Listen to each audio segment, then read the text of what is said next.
Sandiego, a city we know for its sunshine, palm trees, and ocean views, a postcard of paradise on the surface. But beneath the streets lies a different story.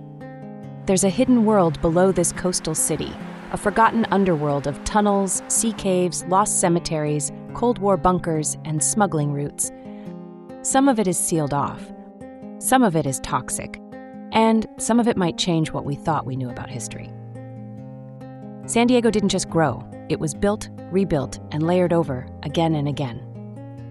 And now and then, something buried beneath it finds its way back to the surface.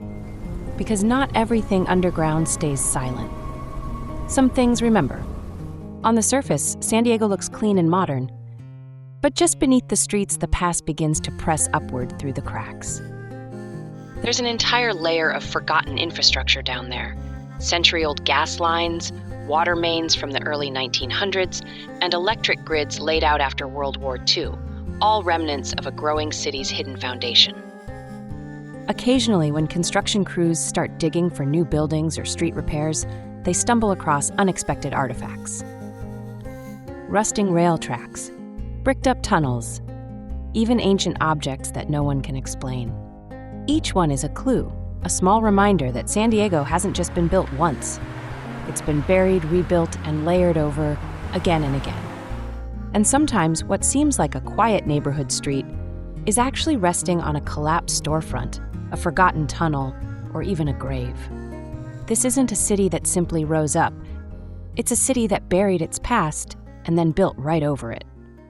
Long before Sandiego became a city, before the Spanish missions, before the American flag, the cliffs of La Jolla held traces of one of the oldest coastal communities in North America.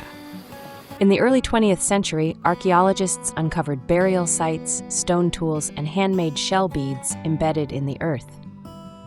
They were remnants of a people who lived in deep rhythm with the sea. We now know them as the La Jolla Complex.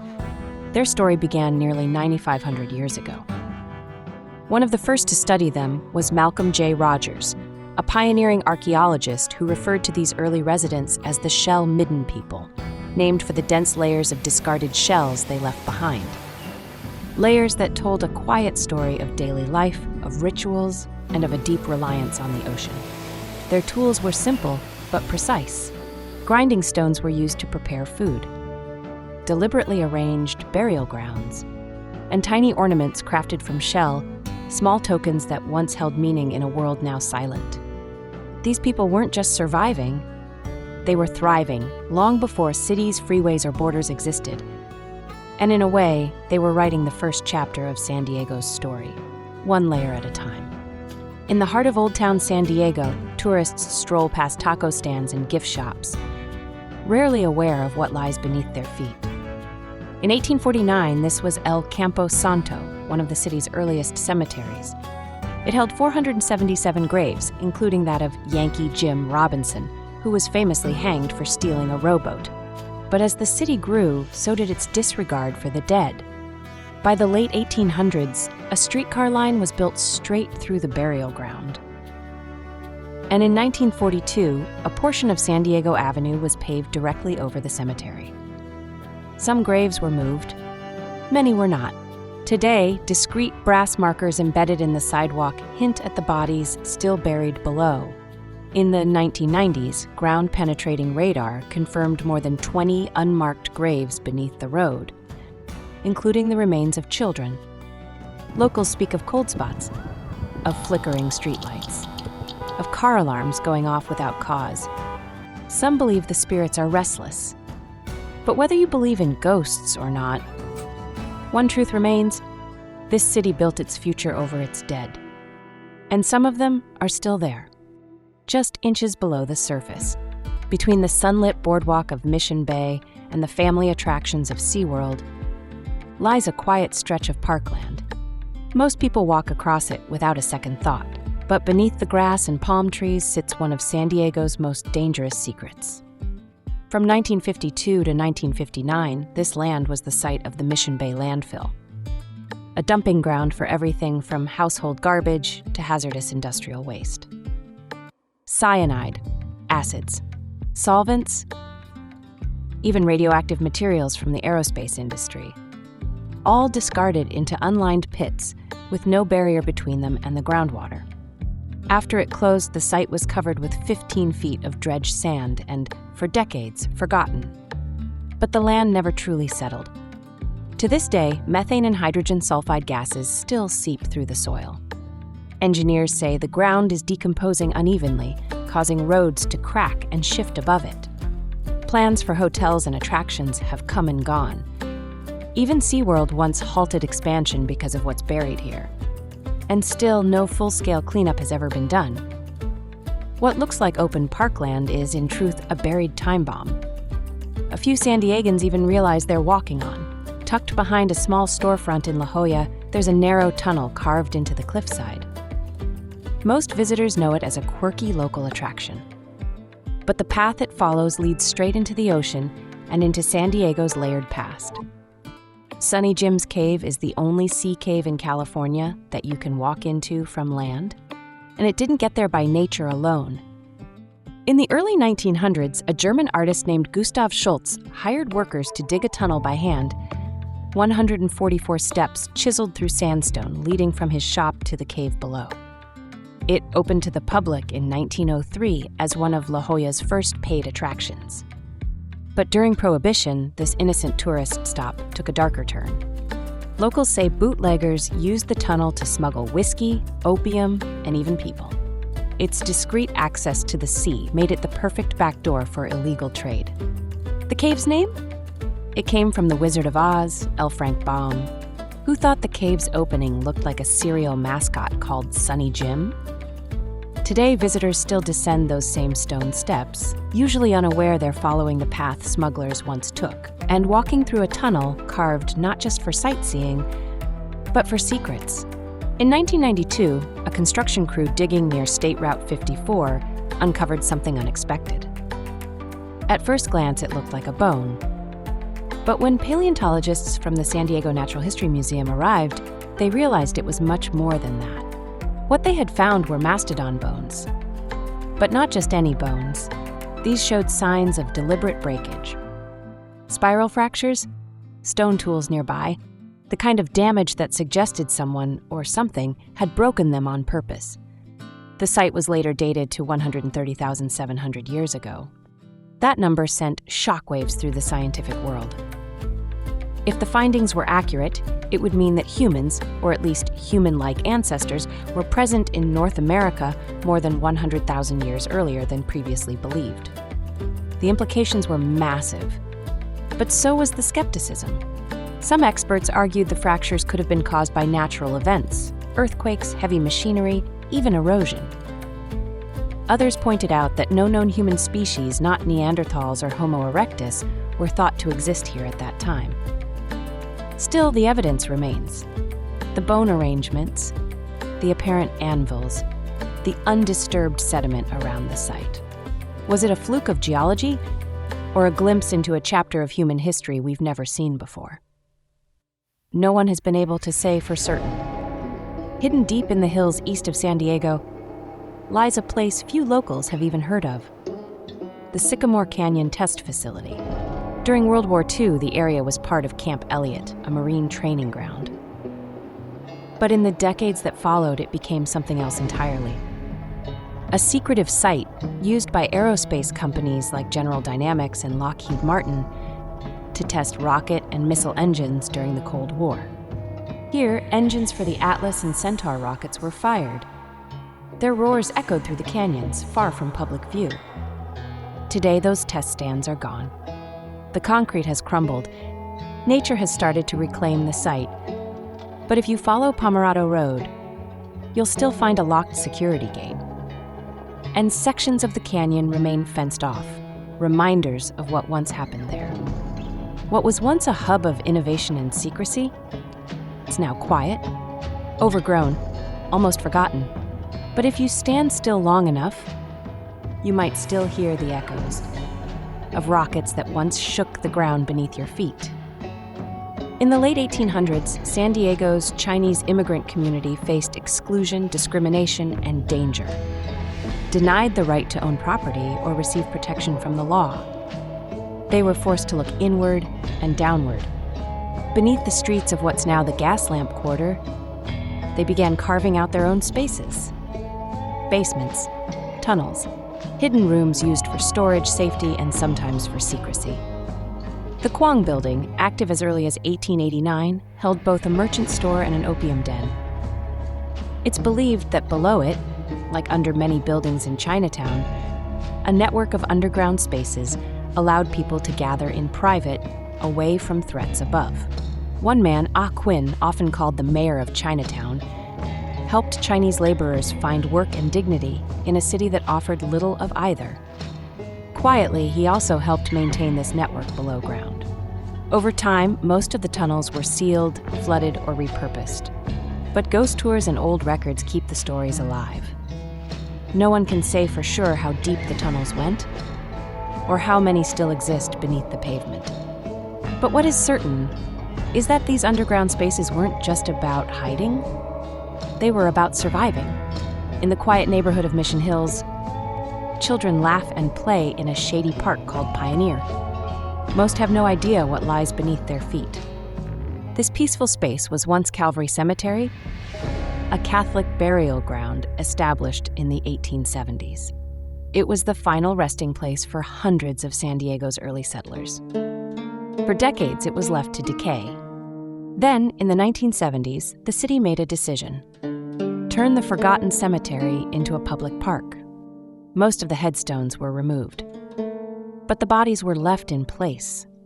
Today, only a small cluster of gravestones remains as a memorial. Yet under the lawn, more than 800 people are still buried. In the 1980s, workers digging near a trolley line found some of the missing headstones, dumped in a ravine. A few were recovered and set into concrete as a quiet tribute. Locals still tell ghost stories about the park, whispers of lights, cold air, strange feelings at dusk. But the truth is quieter and heavier. This playground was never meant to forget the dead. It simply covered them up. Like what you've heard so far, there's more beneath the surface. Subscribe, share, or drop a comment if you've ever walked these streets and wondered what lies below. During Prohibition, the Pacific Ocean became an underground highway, and Sandiego's rugged cliffs were its secret ports. Along Sunset Cliffs, smugglers, known as rum runners, used hidden sea caves carved into the sandstone to stash illegal alcohol. Some caves were only accessible during low tide. One even featured a hand-cut staircase and carved niches where candles once flickered, lighting the way in the dark.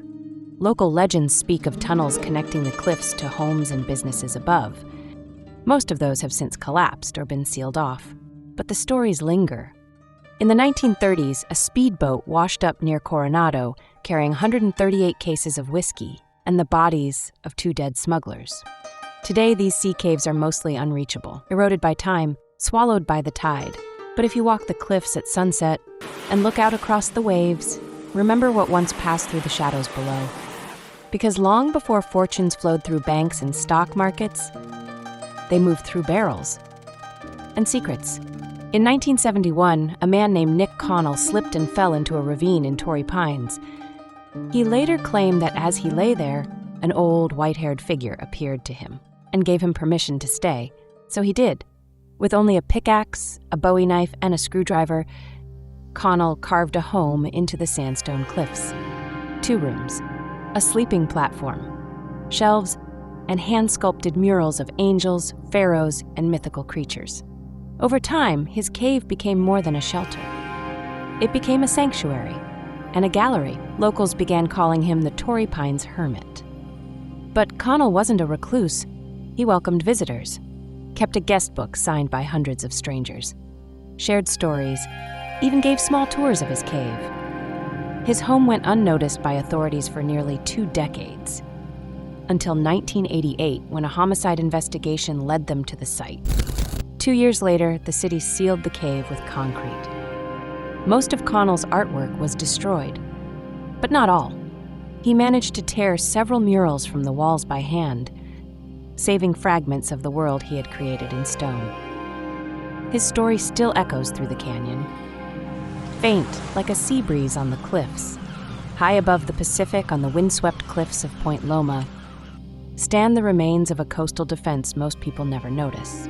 Concrete bunkers, steel doors, empty fire control stations were built to guard against an invasion that never came. After the attack on Pearl Harbor, the U.S. military rushed to fortify the West Coast. Sandiego, home to major naval bases, became a strategic point of defense. In 1943, the Army constructed Battery Ashburn. It held 2 massive 16-inch guns, each capable of launching a 2,300-pound shell nearly 30 miles out to sea. Beneath the cliffs, they built hidden bunkers, searchlight stations, and a fully equipped command center, all designed to withstand direct assault. But the attack never happened. By the end of the war, the guns were scrapped, the doors sealed, and the bunkers faded into the landscape. Today, if you walk the trails near Cabrillo National Monument, you can still peer inside the fire control stations. Touch the cold concrete, feel the stillness. No shells, no soldiers, just the echo of a war that never reached these shores.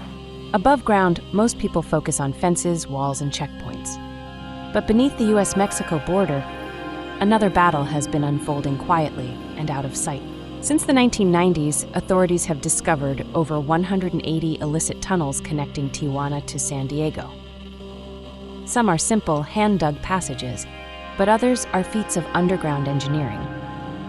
Ventilation systems, electric lights, rail tracks, even elevators, all hidden below the surface.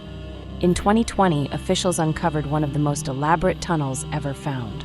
It stretched over 4,300 feet, nearly 0.8 of a mile, with reinforced walls and high-voltage power lines.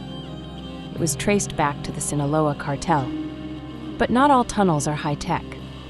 Some smugglers use storm drains and sewage pipes, especially beneath the flood-prone Tijuana River Valley, turning public infrastructure into dangerous shortcuts. Border agents call it a cat-and-mouse game. For every tunnel they seal, another seems to appear. Beneath the border, a hidden war continues. Silent, persistent, and far from over, in the quiet hills east of Sandiego, the town of Julian still carries whispers of gold. It began in 1869, when a former slave named Fred Coleman found flakes of gold in a mountain creek. His discovery sparked Sandiego County's only true gold rush. Within months, hundreds of prospectors poured into the area, digging shafts, blasting tunnels, and carving trails deep into the bedrock. The most productive claim, Stonewall Mine, would yield nearly $2 million in gold before closing in 1908. Over 200 smaller claims followed. Most were short-lived, many simply forgotten. Today, those old mine shafts still dot the hillsides. Some are sealed, some are lost beneath overgrowth.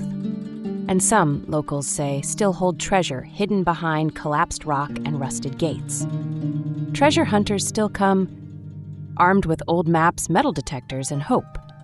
But whether or not any gold remains, one thing is certain. These hills remember the sound of pickaxes, of dynamite, and of dreams. Sandiego is more than beaches and sunshine.